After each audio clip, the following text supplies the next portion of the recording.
نوابات و تیم عقابان باغبایان بازیکنان باغبایان البته تو پرتاب بکنه به دروازه هاری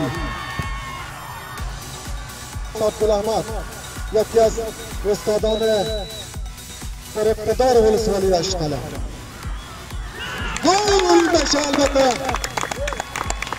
امتیاز میگیرد باغبایان تیم باغبایان و ثمر برسانه یک بلند 1-0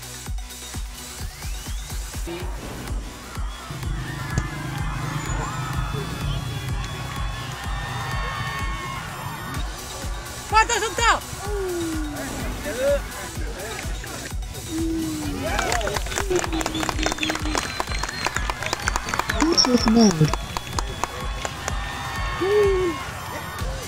البته بنات التيم نوابات البته با استقامت و مهارت خاص کل به ثمر میرساند سراج الدین سروری و ترکاب میکنه طرف سمت دروازه حریف و دروازه‌بان تیم عقابان باغبایان محترم استاد جلال مومند به حیث مسئول برگزاری مسابقات لیگ برتر 1403 معرفی شده است.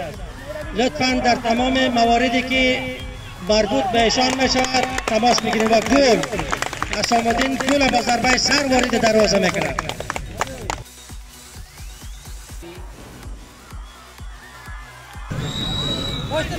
همون دروازه را قدچیز بودیم